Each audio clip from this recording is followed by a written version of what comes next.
Bonjour à tous, bienvenue à ce rendez-vous d'information. Il ne reviendra plus, le comeback des Ivoiriens.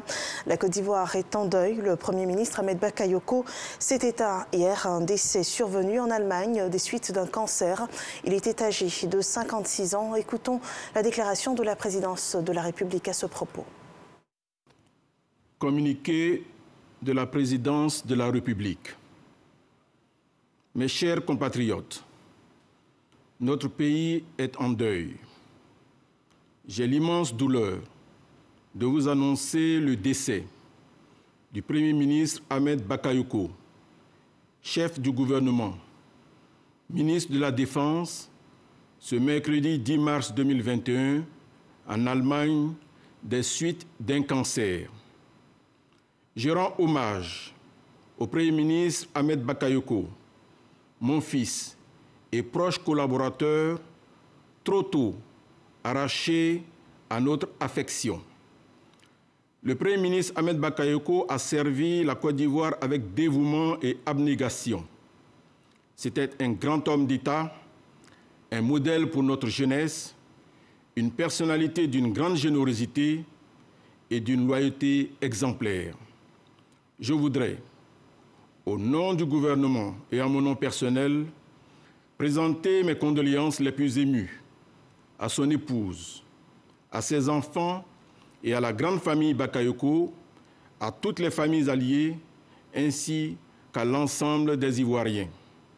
Que son âme repose en paix, fait à Abidjan, le mercredi 10 mars 2021, Alassane Ouattara, président de la République de Côte d'Ivoire.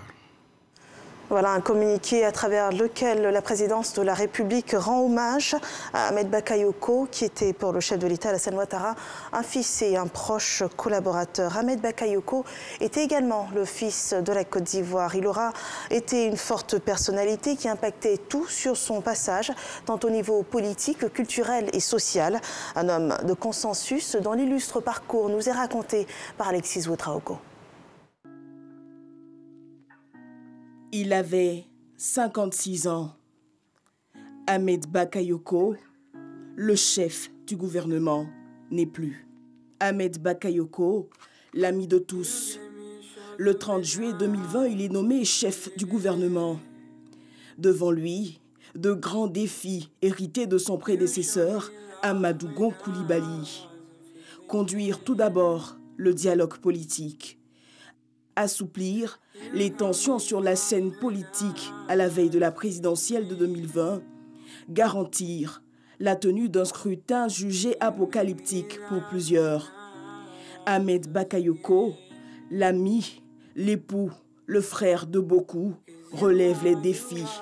Ce mercredi soir, le cancer aura eu raison de lui. C'est toute une nation qui pleure un fils, le Golden Boy. Monsieur tout le monde, souriant pour chacun. Né le 8 mars 1965 à Abidjan, il était un fils du peuple par ses classes dans des quartiers populaires comme Adjamé Cocody. À 25 ans, homme de plume, il fut directeur de publication du quotidien Le Patriote, puis patron de la radio Nostalgie. Sa vie d'homme politique, il l'a bâtie au RDR aux côtés du chef de l'État Alassane Ouattara. Nommé à la tête du gouvernement, il y aura laissé de belles couleurs. Ce mercredi soir, la nation tout entière pleure. Ahmed Bakayoko, le Golden Boy. Voilà, Ahmed Bakayoko décédé. La nouvelle plonge la Côte d'Ivoire dans le deuil. Hors de notre pays, la catastrophe en Guinée équatoriale. Des explosions meurtrières ont arraché la vie de plus d'une centaine de personnes. Au moins 4 bombes ont explosé dans un camp militaire de la ville de Bata au nord-ouest du pays. C'était dimanche dernier. Le bilan est élevé à 105 morts et 615 blessés. Il pourrait s'alourdir. Les opérations de sauvetage sont en cours. De nombreux bâtiments de la capitale économique de ce pays ont été soufflés par la déflagration, y compris des églises. Et pour faire face à la situation, le gouvernement a mobilisé tous les médecins et du pays et enjoint la population à donner son sang. Les autorités de Malabo sollicitent également l'aide étrangère.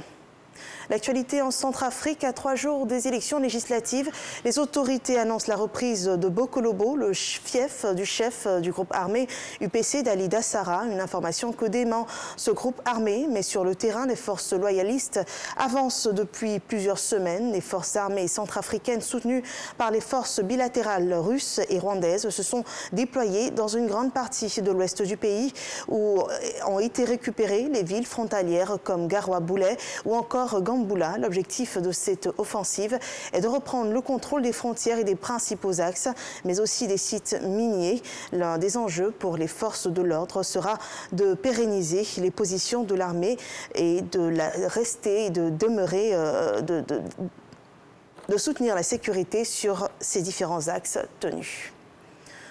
C'est la fin de ce rendez-vous d'information. Retrouvez à 13h le journal de la mi-journée. Portez-vous bien.